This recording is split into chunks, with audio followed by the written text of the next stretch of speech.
This is one of the most exciting sights in chess. Both kings castled on opposite wings, huge attacks about to rage on. But how did we get here? Well, it started as a quiet opening, a Berlin defense, a reputation for being rock solid, but it soon explodes into fireworks. Now with black is the Blitz #1, Alireza Firouzja. This is rapid chess, but still quicker time controls. It's the St. Louis Rapid and Blitz tournament, just kicked off, and Alireza won last year. And with white, the stalwart champion player Fabiano Caruana. What a contest this is. So we get d3 on the board. This is round one. Now bishop c5. Fabi here going for the lines without the queens coming off the board. He wants to fight. None of that boring Kramnik-Kasparov stuff from 2000. Kramnik frustrated the hell out of Kasparov with the black pieces, queens off the board.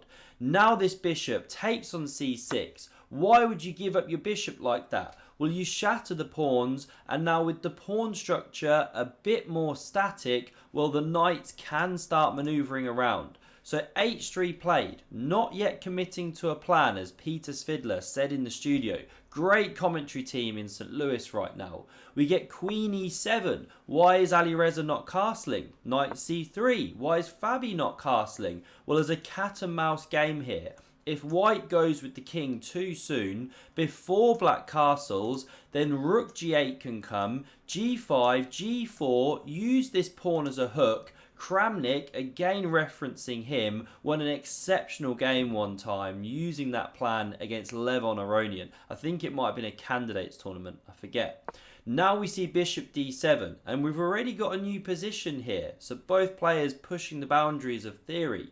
Queen e2, still no castles, and now Alireza goes to the queen side. Fabi goes bishop e3. He wants to pick up the bishop pair, so Alireza drops back. He wants to retain his bishops. Who knows if they could come alive later, and now a3, and Fabi wants to attack. Don't assume the result here, because Alireza goes after Fabi, but these top players know how to defend, and then anything can happen. Low on time. Clock time's on the left here.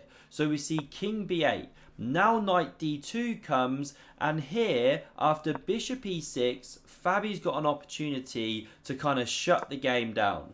Knight c4, bishop takes, pawn takes, bishop c5. It's a fairly level position, symmetrical pawn structure, pieces coming off the board. But he doesn't go knight c4, he goes b4, vamos, he wants to fight. So g6 now from Alireza. He's saying, come at me, bro, on the king side, queen side rather. I'm going to come at you on the king side here. So he's preparing knight h5. We get rook b1, knight h5, and now Fabi castles into Alireza's pawn storm. This is the position I just referenced with the kings on opposite sides.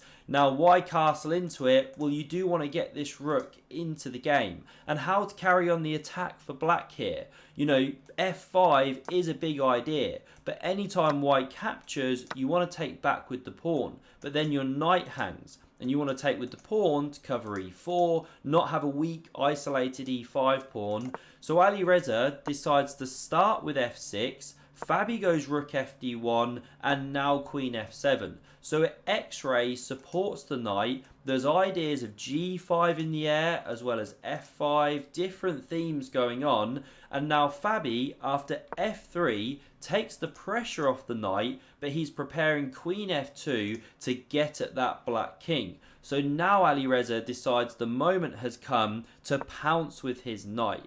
And now when you're running with the engine, after queen f2, targeting that pawn on the king side, queen side, I keep saying king side because the king's there, we see b6, blunting this bishop, and now the computer wants to take this knight on f4. It says chop it off, it's too powerful, then go knight e2, look to rotate into d4 and also push c4. Gives better counterplay.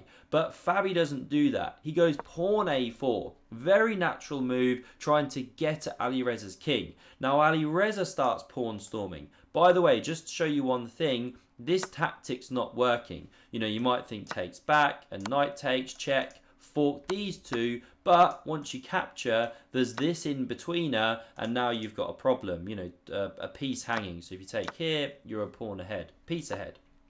Can't get my words out. So g5, played by Alireza. Now a5 from Fabi, pawn h5 from Alireza. It's hotting up, but there's a problem for Fabi's attack. If you just carry on here with chopping on b6, well then either pawn can recapture, but this one's most logical because now you open the queen. And the problem is, if you try any of this stuff, the queen slides across and white's attack just isn't in time. The queen defends nicely. So with none of this stuff working, you know what to do, how to carry on the attack. So Fabi chops this knight. It is a big attacking piece. Which pawn do you recapture with here? You run it with an engine, it says you've got a good game with both. But the human move is e takes on f4, the most natural move anyway, because now you've still got g4 to rip open lines. So Fabi goes d4, weakens this c4 square, yes, but tries to get something going through the centre. We get g4 now from Alireza and h4. Fabi desperate to keep those lines shut, but here come the cannons, piling on down towards that king. Fabi takes here, trying to open lines, and queen f1, looking for some invasion stuff. However, Alireza is first to the punch. He takes, the knight recaptures, and now with the c4 square weakened, bishop c4 lands and kicks that queen. No attack for you, Fabi. Now the computer wants queen f2 as the top move. Queen e1 was selected instead, and now rook g3. Alireza's attack is flowing. They're both down under 3 minutes. 2 minutes. Going nuts today. But they do get some time added on per move. So we get rook d2, covering this pawn. This rook doubles on the file, and now Fabi doesn't find the best defensive move. The computer wants to go king h2 immediately because not only do you step off the g file, but you also cover this square.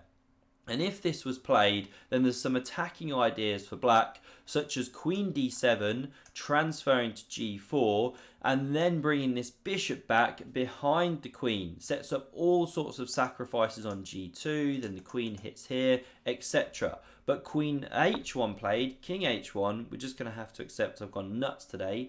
We get queen d7, looking to invade, and there's a big problem. The king now has to step here. Say you play a random move, well here's the threat. Rook takes, and the queen invades. And after this one blocks, then you force this checkmate using these powerful heavy pieces. That is game over. So that's why the king steps up to cover this square, but there's new problems. Can you find the best move for black here to smash through, carry on this attack? And if you're enjoying, do hit that like button, hugely helps me out. And don't forget to subscribe if you haven't already. You're more likely to never miss a future video. So the move which was played here was rook takes on f3, smashing the defences out of the way. Because after pawn captures, now there's rook g3, again there's the sensitive h3 square, so the king now steps back, preparing to go rook h2. You know, you couldn't go queen f1 in that last position. The bishop covers, but now Alireza captures this pawn, and he's threatening to win the white queen here for rook and bishop, which is a good trade, of course. And how do you stop it? If you go knight e2, you interrupt this rook's defense. That's a problem.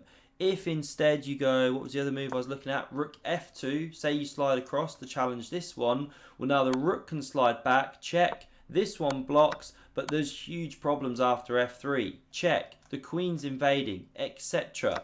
Big problems, so Fabi goes rook h2 to cover the square, gives his queen, but after the smoke clears here, we can see white does have two rooks for the queen, minor piece each. Can Fabi hold on? Well, f3 makes it very difficult because you open the bishop and the king is getting very drafty.